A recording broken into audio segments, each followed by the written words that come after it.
Êxodo capítulo 33, versos 4 ao 6. Ouvindo o povo estas más notícias, pôs-se a prantear, e nenhum deles vestiu seus atavios. Porquanto o Senhor tinha dito a Moisés: dize aos filhos de Israel: és povo de dura serviço, se por um momento eu subir no meio de ti, consumirei. Tira, pois, de ti os teus atavios, para que eu saiba o que te hei de fazer. Então os filhos de Israel tiraram de si os seus atavios desde o monte Horebe em diante. Que eu diminua e o Senhor cresça. Mais uma vez, falando de oração, e hoje nós queremos trazer aqui esse tempo de oração, consagração e arrependimento. Falar de arrependimento é muito importante. E nós não podemos falar de arrependimento sem pensar em consagração.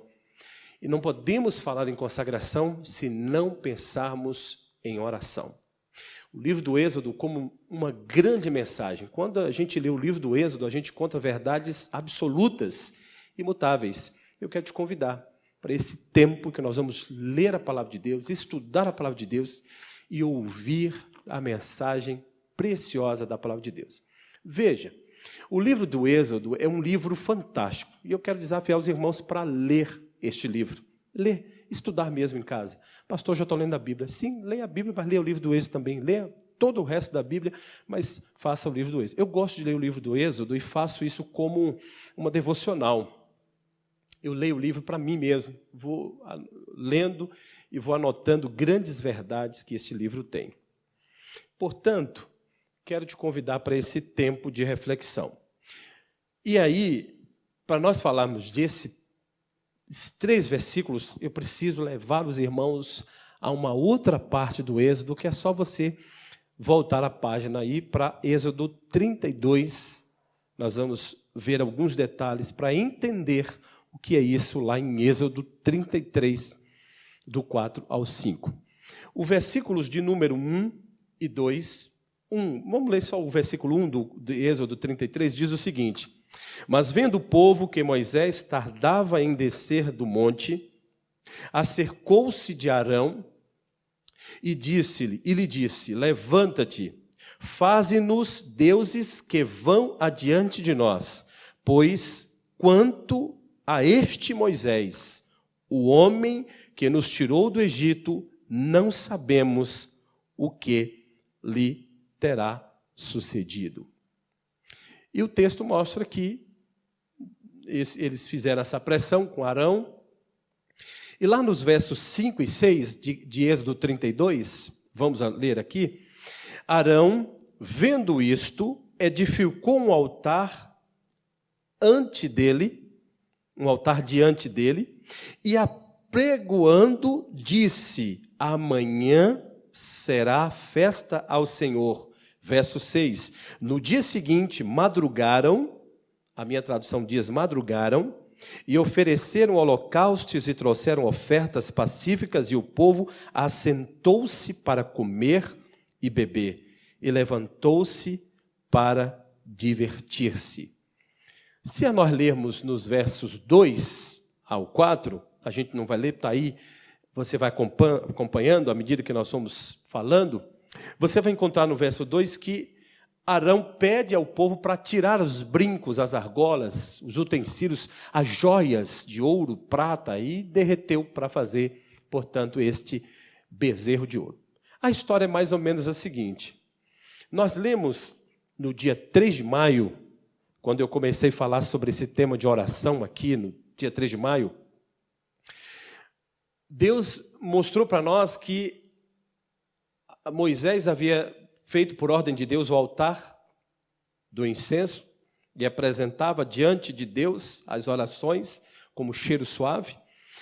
Depois do capítulo 30, nós encontramos os filhos de Israel preparando, portanto, fazendo todos os preparativos para o tabernáculo, a construção do tabernáculo. No entanto, no capítulo 32, nós entendemos que Moisés foi falar com Deus no monte, subiu para falar com Deus. Passado, portanto, 40 dias e 40 noites, a palavra é clara. O capítulo 32, verso 1, diz que o povo de Judá, o povo de Israel, os filhos de Israel, os teóricos filhos de Deus, eles fizeram uma pressão para esse menino Arão, que era sacerdote lá junto com Moisés. O texto nos diz, pelo menos aqui, 4 detalhes importantes dessa pequena introdução. O primeiro detalhe está no verso 1. Os 3 primeiros detalhes estão no verso 1 do capítulo 32. É importante para você entender o que está lá no 33, que nós lemos, que é o tema, o versículo base dessa nossa reflexão. Então, ele diz: mas vendo o povo que Moisés tardava. Primeiro destaque para a gente observar aqui, a impaciência espiritual. Um povo que se dizia ser povo de Deus, agora estava inconstante, impaciente. Irmãos, isso aqui é uma lição muito grande. Muita gente acha que Cristo está demorando. Muita gente pode achar que as bênçãos de Deus prometidas na vida estão tardando, e aí desiste em fazer e decide fazer o que bem entender da vida. E esse povo, por ter uma impaciência espiritual, não aguentou mais esperar. E olha que foram 40 dias e 40 noites, só isso. Eles não esperaram. Imagine gente que está esperando 30, esperando 3, 4 anos, uma promessa, uma bênção de Deus, ou por algo de Deus, especialmente algo que só Deus pode fazer, e acaba desistindo disso tudo. Então, o primeiro destaque é que esse povo, eles não esperavam, impaciência espiritual. O segundo destaque está ainda no primeiro versículo de Êxodo 32, diz: acercou-se de Arão. Acercou-se. A expressão acercou-se é como se eles fizeram um círculo. Então, os líderes do povo, naturalmente, se os líderes foram falar com Arão, é porque esses líderes haviam sido orientados pela população. E veja você, quando a liderança foi pressionar Arão, eles já estavam com o aval da população. Então, os líderes vão até Arão, pressionam Arão e dizem: olha aqui, Arão, nós queremos deuses. E isso é terrível. Isso é um negócio desagradável, é triste só da gente ler um negócio desse. Então eles disseram, acercou-se, ou seja, eles fizeram uma pressão com a liderança, eles apertaram a liderança e disseram: nós queremos deuses. Hoje de manhã eu falei na escola bíblica dominical sobre a relativização, o relativismo, essa ideologia desse tempo que nós vivemos, dessa pós-modernidade, que é nada mais do que o homem querer ser o próprio senhor das suas decisões. Esse é quando o homem decide por si só tomar decisões. Irmãos, ele nunca toma decisões segundo o coração de Deus, a não ser que o Espírito Santo o convença. Ele não pode tomar uma decisão segundo o coração de Deus. Pedro, quando disse: tu és o Cristo, Filho de Deus vivo, Jesus olhou para ele e disse: você não está falando de ti mesmo, porque você como homem não pode falar isso, mas o Espírito Santo de Deus te revelou. As decisões que nós tomamos, irmãos, segundo a vontade de Deus, são de fato para a glória de Deus, mas quando nós tomamos decisões do nosso próprio coração, eu digo a vocês, é tragédia pura. E esse povo aqui, no seu relativismo, olha onde nós estamos, irmãos, no início da história. Esse povo tomou a decisão, cercou a Arão e disse: nós queremos os deuses, faça deuses conforme o nosso agrado. Isso aqui é sério, isso aqui é terrível. Terrível isso aqui.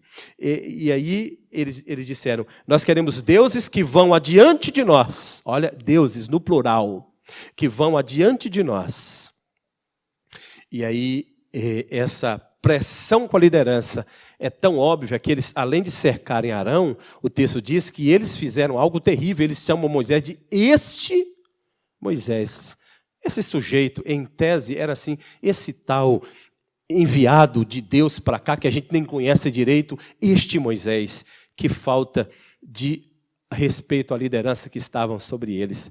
E aí, irmãos, nós temos o terceiro destaque, que diz assim: o homem que nos tirou do Egito. Eles fizeram, a primeira reação deles foi impaciência. Não podemos mais esperar.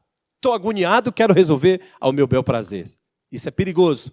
Segunda, eles apertaram a liderança de Arão e disseram: nós queremos deuses, nos dê deuses, façam deuses para nós. Queremos um Deus a nosso bel prazer, a nossa moldura, nós queremos moldar um Deus dentro dos nossos padrões.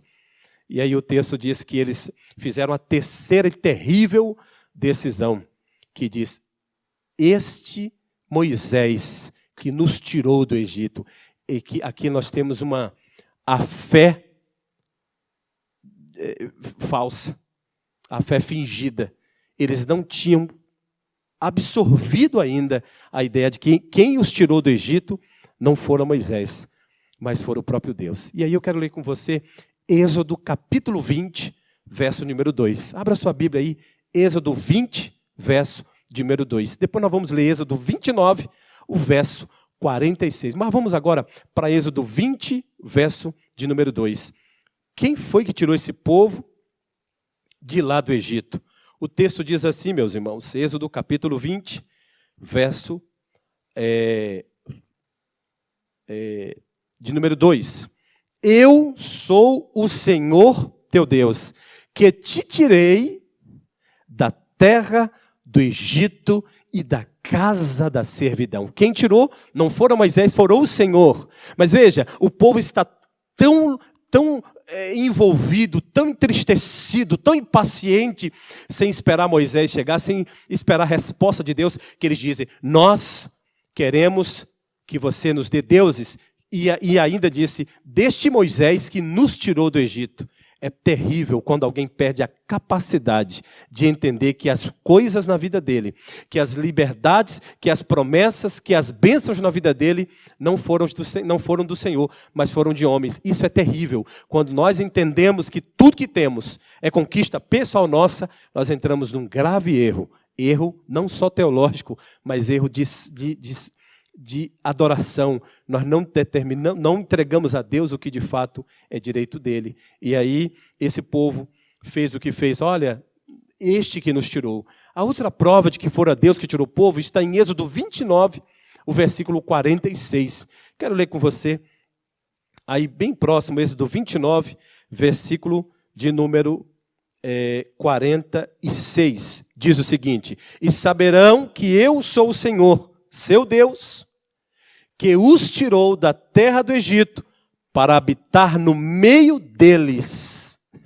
Eu sou o Senhor, seu Deus. Isso aqui é bem interessante, irmãos, esse detalhe aqui, porque diz o seguinte, o verso 46 de Êxodo 29. Ele diz o seguinte: que os tirou da terra do Egito para habitar no meio deles. O desejo de Deus era estar, de fato, no meio do seu povo. E a gente vai ver isso aqui daqui a pouco mais à frente. Portanto, voltando agora para Êxodo 32, nós temos aqui dos quatro destaques que eu quero dar aos irmãos. O primeiro, a impaciência daquele povo. Moisés está demorando demais. O segundo é que aquele povo olha para dentro deles e diz o seguinte: vão apertar, Arão, vamos apertar. Relativização, irmãos. Uma coisa, essa teologia é terrível. Eu posso resolver, eu tenho condição. E aí ele pede: nós queremos um Deus, deuses, aliás, ao nosso modelo, a nossa forma de desenhar. E o terceiro destaque é que esse povo diz: este Moisés que nos tirou, eles não entenderam, eles é tão difícil, tão rebeldes que eles não entenderam, eles não absorveram a ideia de que era Deus que os havia tirado da terra da servidão. Agora, nós temos aqui, portanto, o quarto destaque, que é versos 5 e 6. Arão, vendo isso, edificou um altar diante dele. E aí nós temos aqui o quarto destaque, a falsa adoração. A falsa adoração é um negócio terrível, terrível. Aliás, irmãos, quando nós lemos o livro de Êxodo, nós encontramos todo o plano da redenção de Deus para a humanidade encaixada, detalhe a detalhe, dentro do livro do Êxodo. Todo o projeto de Deus de resgatar a humanidade está dentro do livro do Êxodo. Então, eu penso que o livro do Êxodo é um reflexo para a nossa vida. Tem coisas ali muito valiosas. E aí nós temos aqui que Arão, portanto, cedeu à pressão da liderança do povo e fez, portanto, o altar, um ídolo. E aquele povo, então, nesse quarto destaque, nós temos aqui algumas pequenas observações. Eu podia dizer para você assim, 4.1. Primeira questão do 4.1. Nós encontramos no verso de número 6. No dia seguinte, madrugaram, ofereceram holocaustos e trouxeram ofertas pacíficas. Aqui nós temos um grande problema. Nós temos aqui ofertas, sacrifícios desnecessários. Ofertas e sacrifícios a tolos, a deuses. A Bíblia chama de sacrifício de tolo. E esse povo está oferecendo sacrifício a uma falsa adoração. Como se não bastasse, nós temos aqui a segunda observação. Ele diz que esse povo assentou-se para comer e beber. Não bastou adorar. Não bastou fazer um deus, um ídolo de ouro. Eles também ofereceram ofertas, sacrifícios, imitando a adoração a Deus. Que terrível, que horrível. E aí, segunda condição, esse povo assenta. E essa palavra assentar aqui, ela combina muito bem com aquela assentar de Salmo 1, não assentar na roda dos escarnecedores. E aí ele diz para nós aqui que eles não apenas assentaram, mas eles também assentaram para comer e para beber. Isso fala de uma zombaria ao verdadeiro Deus. E a terceira, pior de todas, diz que esse povo levantou-se para divertir-se. A sua tradição talvez pode ser igual à minha, divertir-se. Mas a palavra divertir-se no original, quando ela for escrita hebraico, ela fala de um divertimento que remete a orgias. É isso mesmo. A orgias. Isso era muito comum no tempo antigo. Na adoração pagã do mundo antigo, as pessoas faziam orgias sexuais concomitante, simultaneamente, à suposta adoração dos seus deuses. Não é de se admirar que quando você lê lá aos Efésios, você encontra em Éfeso o grande templo da deusa Diana, e era um local de fazer a reunião de negócios, e ali estavam várias prostitutas, lá no templo de Diana. Se a gente olhar para a história de Cibele, se a gente olhar para a história da própria Íris, essas divindades gregas, romanas, elas todas estavam envolvidas com orgias, com movimentos de trocas de casais, isso tudo acontecia. Então, como se não bastasse fazer um bezerro, eles ainda fizeram a coisa pior. Eles ofereceram sacrifícios desnecessários, eles prestaram um culto comendo e bebendo, fazendo algazarra, zombaria, e eles ainda estavam se divertindo em momentos de terrível orgia contra o Senhor. Quando a gente lê o versículo de número 7, de Êxodo 32, nós encontramos Deus irado. E Deus pode irar? Essa teologia que passaram que Deus é amor o tempo todo, que Deus não se ira, isso não é de Deus não, isso não é bíblico não. Porque o nosso Deus, Ele é amor, mas Ele também é justiça. Ele cobra, Ele exige. E é isso que a gente precisa entender desse Deus. Porque quando eu olho para um Deus que exige coisas da minha vida, quando eu olho para um Deus que deseja que eu seja especialmente dele, exclusivamente dele, eu penso que ele não é só o bonzinho. Eu não estou dizendo que Deus é mau, mas eu estou dizendo a você que Deus exige de nós um comportamento adequado para aqueles que o seguem, para aqueles que se dizem filhos do Senhor. E aí nós encontramos no verso de número 7, então disse o Senhor a Moisés, vai, desce, porque o teu povo, é interessante isso aqui, irmãos, Deus está tão chateado que Deus disse, o teu povo que fizeste sair do Egito se corrompeu. Que terrível, que tristeza.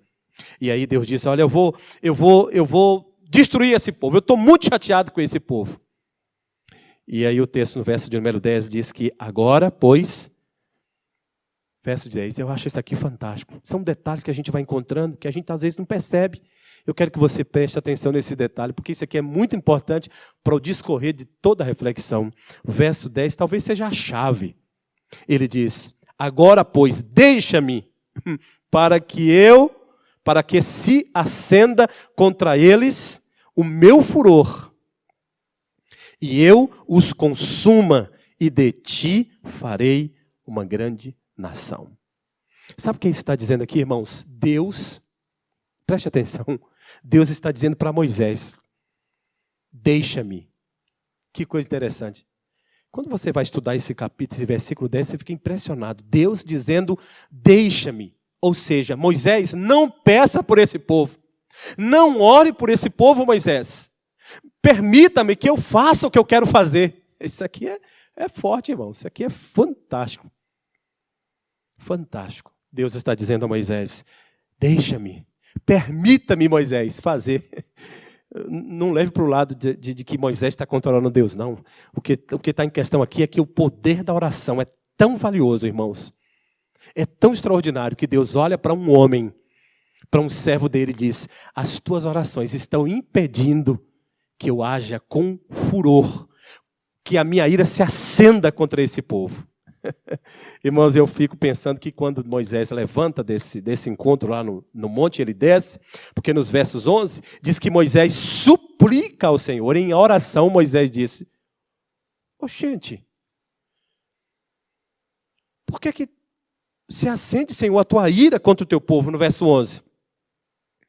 O povo que tiraste da terra do Egito com grande fortaleza e poderosa mão. Moisés dialogando com Deus, eu não estou entendendo por que o Senhor quer acender a ira contra esse povo. E aí Moisés é inteligente, ele diz, olha, vão dizer o quê? O povo de Deus, Deus tirou o povo do Egito para matar eles no deserto, é isso que as pessoas vão dizer? Deus está sendo, irmãos, questionado através de um momento de oração. E a palavra de Deus vai mostrar a nós, que Deus vai dizer assim, Deus se arrependeu e não fez. Por quê? Porque o poder da oração, irmãos, de um homem, de uma mulher, que se dobra os joelhos, que se dispõe a falar com Deus, é altamente poderoso. Meu irmão, você precisa aprender a orar ao Senhor, e Ele vai responder as suas orações. Ele vai responder. E o texto mostra que Deus vai dialogando com Moisés, e esse texto vai andando, e Moisés enfrenta uma batalha de oração com o Senhor, e lá no verso de número 30, bem interessante, Êxodo de número 32, versos 30 até o 32, diz o seguinte, Êxodo 32, versos 30 a 32. Ele diz, respondeu-lhe Moisés, não é larido, porque Josué vai descendo, né, com Moisés, e disse, Moisés, estou ouvindo um barulho, eu estou ouvindo um som de alarido, uns instrumentos tocando. O ministro de música estava lá fazendo a festa, Éder. Não, Moisés disse assim, não é alarido de vencedores, não. Não é alarido de festa, de guerra, não. É alarido de cântico, eles estão cantando. Aí Moisés, como um bom baiano, Moisés disse, gente, mas por que eles estão cantando?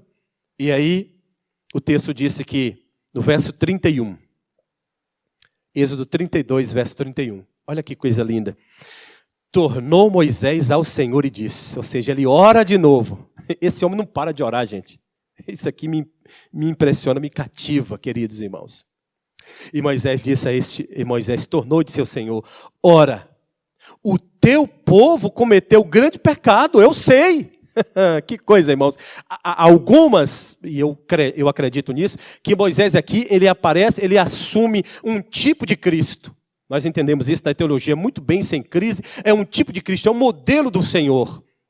É um prenúncio daquilo que viria, mas de uma maneira, o que viria faria isso de uma maneira total, que Cristo fez morrendo na cruz por nós, intercedendo por nós diante de Deus de uma vez por todas. Mas aqui Moisés disse, eu sei, verso 31, que o teu povo cometeu grande pecado.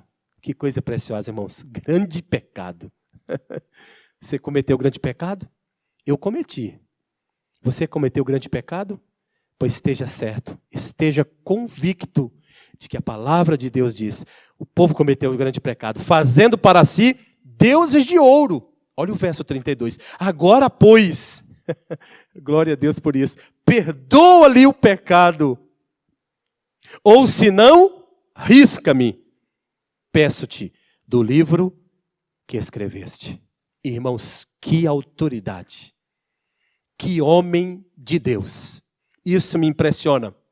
Querido Paulo cansado, orando aqui, lembrando de ti, meu irmão, sempre nas orações das manhãs aqui, tu está trabalhando demais, e eu lembrando de ti aqui, e ao ler esta palavra, lembro da sua vida, da vida dos irmãos aqui desta igreja, pastor Arlécio, demais irmãos, de que como é importante ter uma vida de oração, como é importante ter uma vida de clamor ao Senhor. Deus ouve a oração do seu povo, Ele responde a sua oração. Amém? Ele responde. O texto diz: perdoa, senão risca o meu nome. Então, Senhor, olha aqui, se tu não vai perdoar esse povo, eu também não quero ser perdoado. Que coisa, irmãos, forte, que coisa tremenda. Então disse o Senhor a Moisés. Parece uma discussão, né, irmãos? Deus aqui disse: olha, Moisés, eu vou riscar o nome, mas é daqueles que são desobedientes. Não é o teu nome não, meu filho. Ei, meus irmãos. Vai agora. Verso 34. Vai, pois, agora e conduze o povo para onde te disse. Eis que o meu anjo, olha que coisa preciosa, irmãos. Eis que o meu anjo irá adiante de ti. Aqui tem uma coisa muito interessante. Porém, no dia da minha visitação, eu vingarei neles o seu pecado. Feriu, pois, o Senhor o povo, porque fizeram um bezerro de Arão, porque fabricaram o bezerro que Arão fabricou. Aqui nós temos uma coisa muito interessante, porque Deus diz a Moisés: olha, já que você está pedindo perdão pelo povo, então vai. Segue a viagem. Agora, vai com o meu anjo. Por quê? Aí começa o capítulo 33, que é o tema dessa reflexão. Agora, depois dessa breve introdução, eu vou pregar. Como eu digo, a pregação é curta, ligeira. E aí, o verso de número 1 do capítulo 33 de Êxodo, diz que, disse o Senhor a Moisés: vai, sobe daqui, tu, o teu povo, que tiraste da terra do Egito. Olha o que é que Moisés está dizendo: tu, o teu povo, que tiraste da terra do Egito, para a terra a respeito da qual jurei a Abraão, a Isaac, etc. Eu vou pular isso aqui. Mas eu quero ler para você a resposta de Moisés a Deus. Moisés era audacioso. Moisés disse, Êxodo 33, verso 13. Olha o que Deus responde. Moisés responde, 33, verso 13. Agora, pois, Moisés orando, de novo, em oração, ele está falando com o Senhor, em oração. Se achei graça aos teus olhos, rogo-te que me faça saber neste momento o teu caminho. Olha que homem audacioso. Para onde o Senhor vai?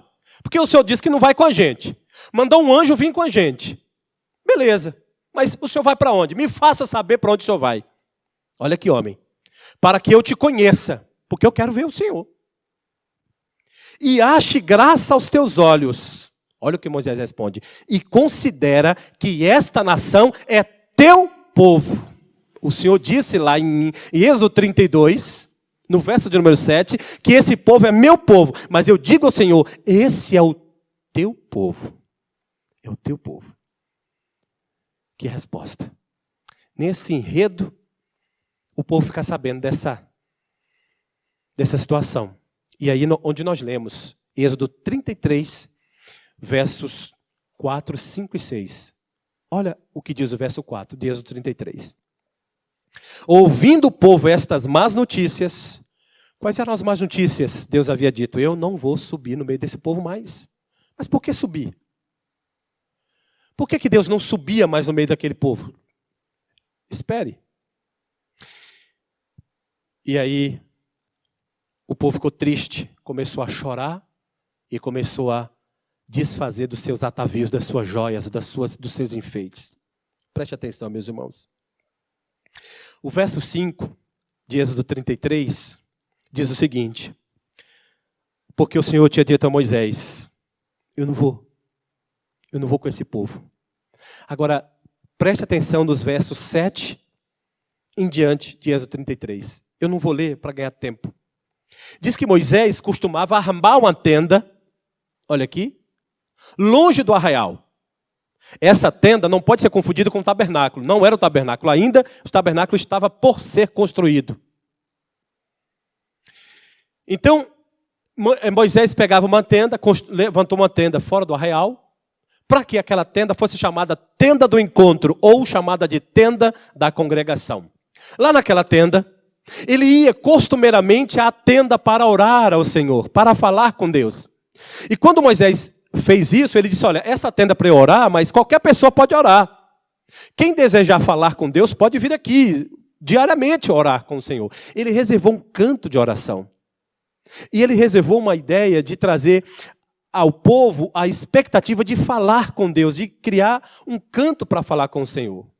E aí, a palavra diz, lá em Êxodo 33, do 7 ao 11, que quando Moisés ia orar na tenda do encontro ou na tenda da congregação, o povo saía da sua tenda, cada um da porta, e ficava à frente da porta, olhando Moisés. E o texto diz que quando Moisés chegava lá, irmãos, ele começava a falar com Deus. E o texto diz que a presença de Deus, aquela que estava lá na nuvem de dia, aquela que ficava no fogo de noite, aquela presença descia à frente da congregação, da tenda da oração. Aquilo era um sinal de que Deus estava ouvindo e falando com Moisés. E o texto diz que Moisés falava face a face com Deus, como fala com um amigo. Mas agora, depois que esse episódio do bezerro, dessa traição desse povo, do abandono do Senhor, da frieza do Senhor, do afastamento que esse povo teve com o Senhor, Deus disse a Moisés, eu não vou mais aparecer no meio deles. Eu não quero mais aparecer no meio da congregação do meu povo. Que coisa triste. O povo estava perdendo a presença de Deus. O povo estava perdendo o momento de comunhão com Deus. A tenda da congregação agora estava vazia. Não tinha mais glória. A nuvem não descia mais porque Deus se retirou da presença dele. Deus tirou a presença dele do meio. E veja que ele disse lá, eu estou fazendo isso para eu ficar no meio deles. Deus deseja, como a gente diz, tabernacular conosco. O que quer dizer o tabernáculo de Deus? Conosco. Por isso que um dos nomes de Jesus Cristo é Emanuel. Emanuel, que quer dizer Deus conosco. É Ele aqui comigo, contigo. Ele está conosco dia a dia nessa vida preciosa. Mas agora, na presença do Senhor, havia se afastado daquele povo. Por quê? Porque o povo pecou contra Deus. Quem era esse povo? Eram servos de Deus. O que eles fizeram? Eles pecaram contra o Senhor. Terrível.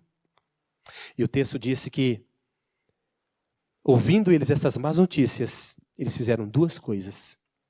Moisés começa a orar, do verso 12, que eu li aqui, 12, 13, onde Moisés fala, eu quero que o Senhor vá. Moisés começa a orar, irmãos, e quando ele começa a orar, mais ou menos como Moisés estivesse dizendo assim, olha Deus, eu sei que os teus anjos são preciosos, preste atenção. Eu sei que o céu é muito lindo. Eu sei que no céu o Senhor tem anjos belíssimos. Eu sei que no céu o Senhor tem um arcanjo muito especial. Eu entendo, Deus, que lá tem um coro de anjos maravilhosos. E que qualquer um desses anjos pode vir conosco, eu entendo isso. Eles são muito bonitos, são fortes, são mensageiros do Senhor. Mas aqui nessa causa, aqui nessa questão, Deus, eu não quero o teu anjo. Eu não quero o teu coro. Eu quero a tua presença. Eu quero o Senhor comigo. Eu não posso viver uma vida com um povo que é teu. E eu quero a tua presença. Verso 14, Paulo cansado. Irmãos e irmãs, verso 14. De Êxodo 33, o Senhor respondeu a Moisés, respondeu-lhe, a minha presença irá contigo e eu te darei descanso. Meus irmãos, um homem simples, um homem carnal, mas que reservou tempo de oração com o Senhor, pôde mudar o coração de Deus. Por isso, meu irmão, minha irmã, qualquer sentença que Satanás deu à tua família, qualquer condição que esteja o teu casamento, Deus pode mudar a realidade da tua vida. Portas de emprego podem ser abertas, a tua vida pode ser transformada se você começar a ser uma mulher e um homem de oração. Esse é o desafio dessa noite. Mas para isso, aquele povo, Deus respondeu porque aquele povo tomou duas decisões. Aquele povo decidiu fazer duas coisas extraordinárias. Além de orar, aquele povo teve que fazer duas coisas: consagrar e arrepender. Consagrar como, pastor? Eles entendem um problema. A coisa mais grave na vida de um homem e de uma mulher que está distante de Deus é não reconhecer que está distante de Deus. Esse povo em questão, por mais que eles pecaram, por mais que eles fizeram coisas terríveis ao Senhor, a palavra diz que Moisés pediu perdão a ele: Senhor, perdoa o teu povo. E Deus olhou para aquele povo e viu aquele povo dizendo: eles souberam as más notícias. E eles disseram: nós erramos. E aí o que eles fazem? Eles se consagram ao Senhor. Diz o texto que eles prantearam. E nenhum deles colocou mais joias. Isso aqui não é porque o crente não tem que usar joias. Não é isso que está em questão aqui. É que aquelas joias, que eram a representação do que eles haviam dado, que eles tinham de joias, para derreter, para fazer um bezerro de ouro, aquelas joias era a representação do seu erro, do seu pecado, do seu afastamento de Deus, e eles disseram: aqui está. Não basta chorar, não basta ter remorso pelo arrependimento, eu preciso mostrar arrependimento. Ok?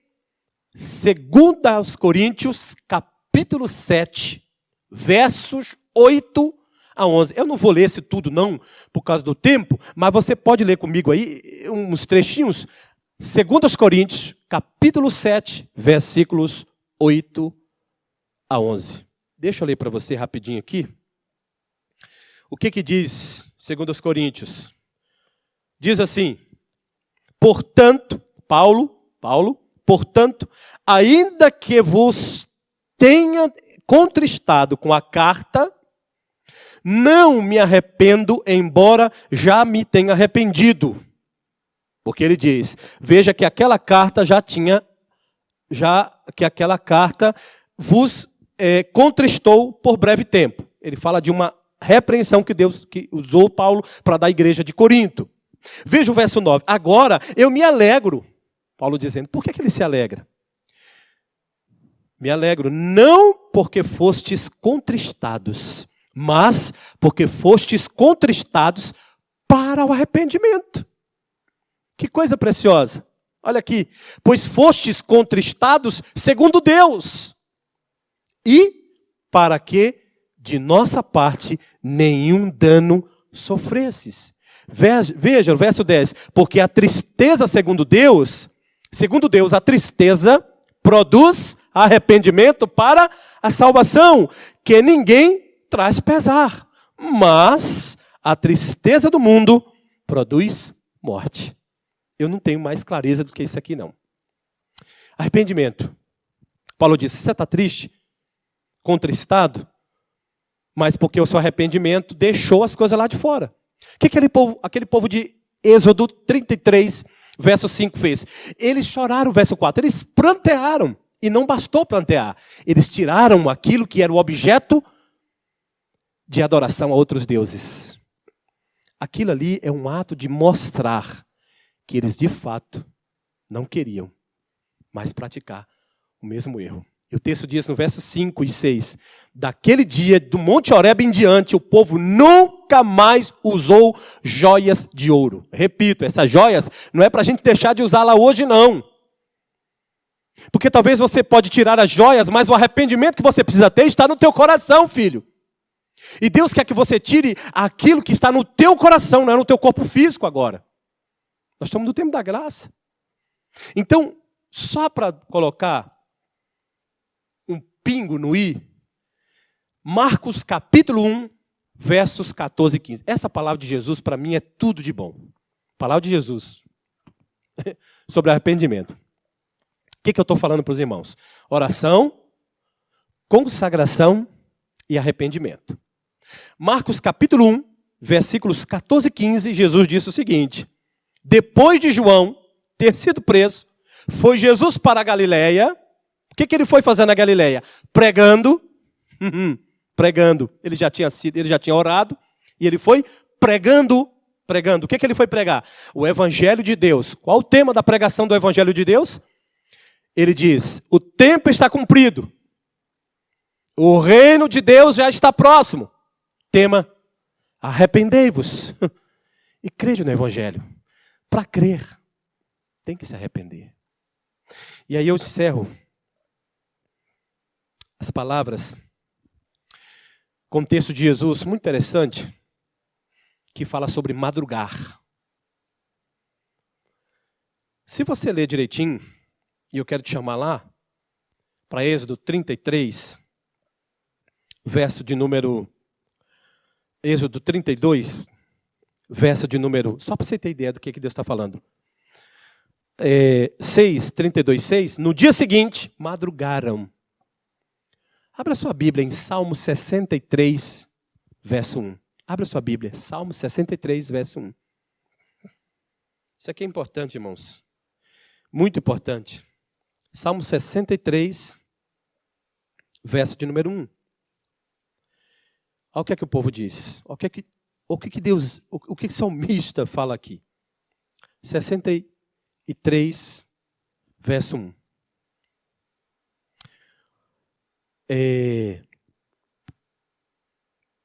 Verso 2. Assim, eu te contemplo no santuário, para ver a tua força e a tua glória. Verso 3. Pois a tua graça é melhor do que a vida, e os meus lábios te louvam. Não apenas para uma festa de manhã, uma festa, e aí eu me lembrei aqui também, irmãos, das palavras de Jesus Cristo, porque lá em Marcos 1:35 diz que depois que Jesus passa pregando o Evangelho, lá em Marcos 1, 14, 15, ele chega lá no finalzinho, Marcos 1:35, diz que ele passou a madrugada, levantou cedo, enquanto os discípulos dormiam, ele levantou cedo para orar. E depois, quando os discípulos acordaram, que tomaram café, tudo bonitinho, ele disse: olha, agora vamos fazer o trabalho. Ele orou na madrugada. Os homens lá, eles param para orar? Não, eles pararam de madrugada para fazer festa a outros deuses. É impressionante como a gente... E aí, a resposta é, não é quem ora de madrugada é mais ouvido do que o outro. A oração de madrugada é a demonstração daqueles que têm fome de Deus. Acorda mais cedo para buscar o Senhor, para clamar ao Senhor. Isso faz toda a diferença. Não quer dizer que quem não ora de madrugada, Deus não ouve. Não é isso. Mas eu estou dizendo porque o povo às vezes critica, não, porque é hora de madrugada. A palavra de Deus está falando aqui que eles oraram de madrugada, que Jesus orou de madrugada.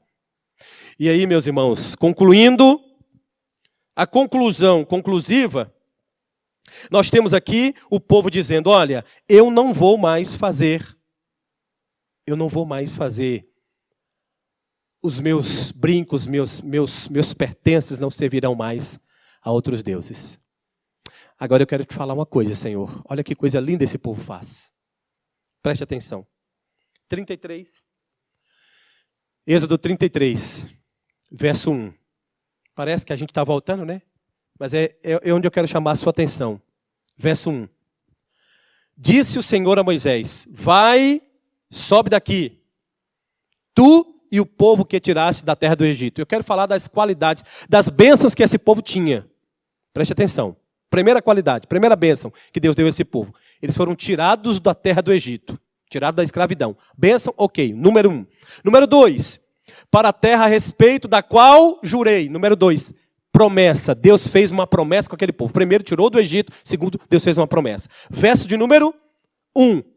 Isaac a Jacó, dizendo: a tua descendência darei. Os filhos iam herdar aquilo. A bênção não era só para mim, é para minha casa, para minha família. 4, diz, verso 2, enviarei o anjo diante de ti. Olha, eu estou te dando uma bênção, estou dando um anjo para proteger você. 4ª bênção. 5ª bênção, e lançarei fora. Eu vou afastar os teus inimigos, eu vou guerrear por você. 5ª bênção, a Deus guerreando por nós, pelo povo. Verso de número 3, sobe para uma terra que emana leite e mel. Beleza. Sexta bênção. A terra é boa. Pode ir, Moisés. 6 bênçãos dessa terra. Isso aqui é lindo. Sabe o que é que o povo disse? Olha o que eu digo no verso 3. Deus falou tudo isso. Verso 3. Sobe para uma terra que emana leite e mel. Ponto e vírgula. Pausa alongada. E Deus disse: mas eu não irei com vocês. O povo disse: como é que é? De que adianta ter tantas coisas? De que adianta estar na terra prometida? Mandar leite e mel. De que adianta ter tantas coisas e não ter a presença de Deus? Moisés, nós vamos prantear. Eles anunciaram que estavam em pecado e eles se arrependeram. Arrependimento é a pregação máxima da Bíblia. Mas eu não posso me arrepender se que antes eu pranteie, eu ore, eu chore, eu consagre a minha vida. Como é que essa história termina? Termina assim.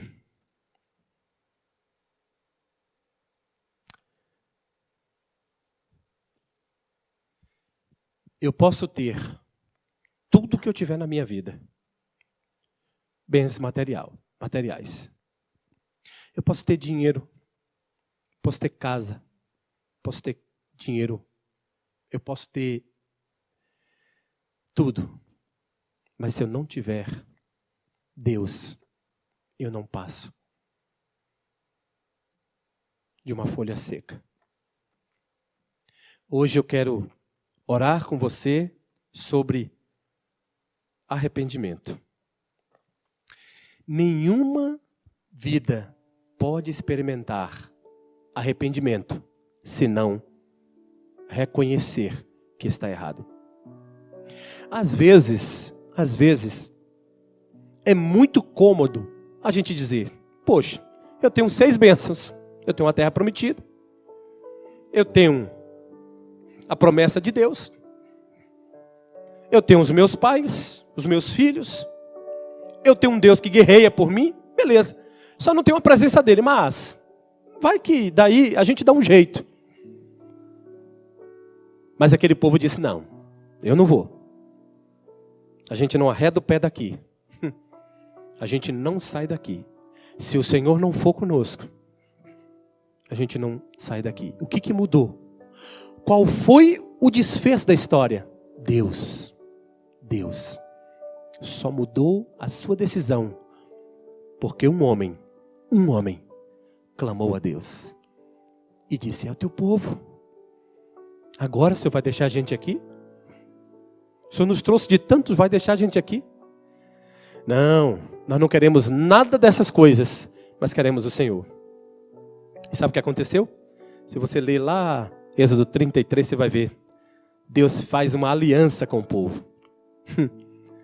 Deus fala para eles: olha, nunca mais façam isso. Sabe como é que eu vejo essa história?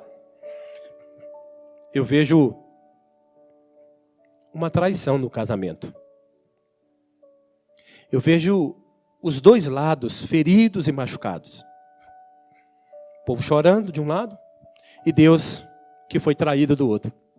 O traidor pedindo perdão para voltar e o traído dizendo: olha, eu não sei se devo, mas aí alguém faz uma conciliação. Se Deus perdoa. E os dois estão juntos, presentes. E aí o homem diz assim: olha, Deus, é bom estar na terra que manda leite e mel, mas de que adianta se o Senhor não estará lá? É bom a gente estar na terra prometida, mas que adianta o Senhor não estar lá? A gente quer tudo isso, mas quer que o Senhor esteja lá. Deixa eu dizer uma coisa para você, meu irmão, minha irmã.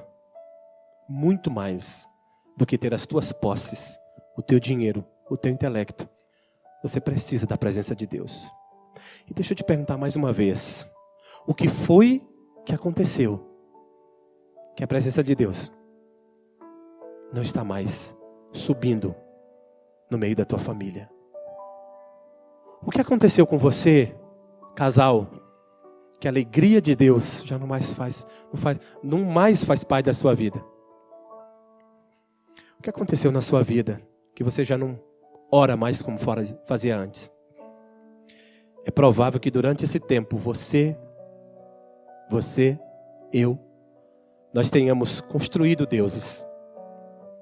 Deuses familiares. Aquele povo queria deuses que eles pudessem apalpar. Pois esta noite Deus está chamando você para um tempo de oração. O maior avivamento na história da igreja só aconteceu precedido de arrependimento.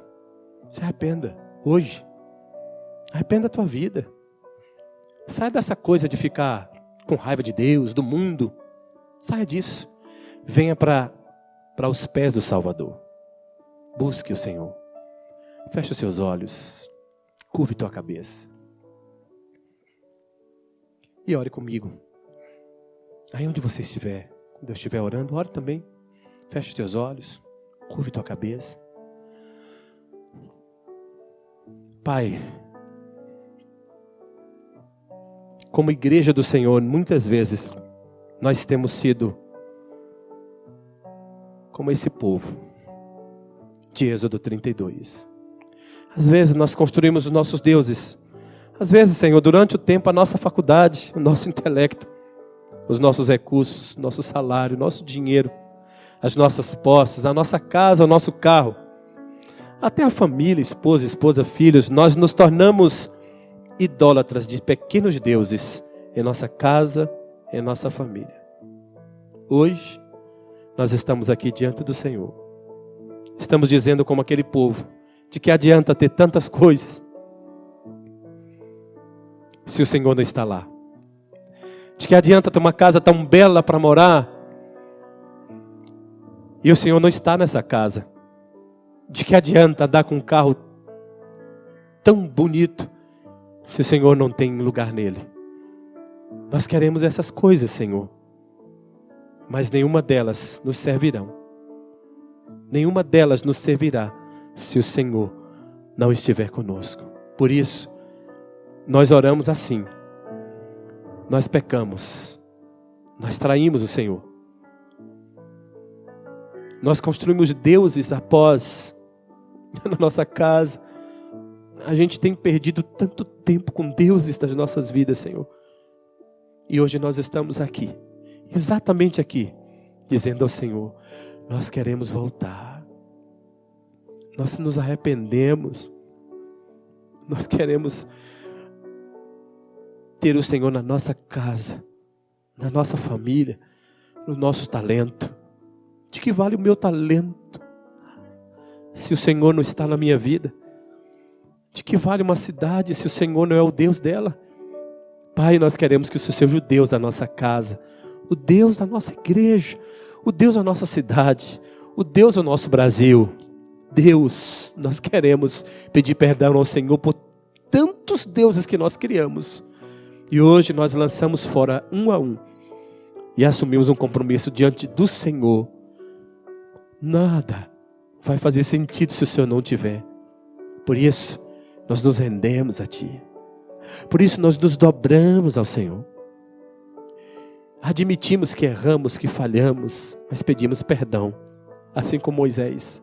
E eu sei que o Senhor está pronto para nos perdoar. Porque essa é a Tua palavra, longânimo. Nos ajude a acordar para esse tempo de oração, Senhor. Desperta pais e mães nessa igreja, nessa manhã, nessa noite, a partir desse momento. Desperta pais a partir de agora, famílias, jovens, casais, noivos, namorados, qualquer que seja. Desperta famílias inteiras para o tempo de oração, de ajoelhar, de buscar o Senhor. Se dizerem, nós pecamos, mas nós queremos, Senhor, a Tua presença. Traz a Tua nuvem de novo para a nossa vida. Volta para a nossa tenda da oração. Volta para a nossa casa. Entra, Senhor, na nossa casa. Tem um canto para o Senhor aqui na nossa casa. Tem um canto para o Senhor no nosso casamento. Tem um canto para o Senhor na vida dos nossos filhos. Deus, nós queremos o Senhor nos nossos filhos. Os nossos filhos muitas vezes têm crescido sem o Senhor. Eles têm tudo, Deus. Eles têm tudo. Uma cama confortável, um celular bom, eles têm tudo. Mas os nossos filhos não têm o Senhor. E nós queremos que eles tenham o Senhor. Que a presença da nuvem do Senhor chegue na vida dos nossos filhos, na nossa casa, no nosso casamento, do nosso trabalho, do nosso emprego. dos nossos recursos. Deus, nós oramos pedindo perdão, mas nós confessamos e assumimos que não queremos mais fazer o que fazíamos. Nós oramos a Ti, Deus, não em nome de Moisés, mas em nome de um Cristo, maior que Moisés, o nosso Cristo, o Teu Filho, o nosso Salvador. Obrigado, Deus, porque Ele tem intercedido por nós, perdoando os nossos pecados. Nós oramos, agradecidos ao Senhor, em nome de Jesus. Amém.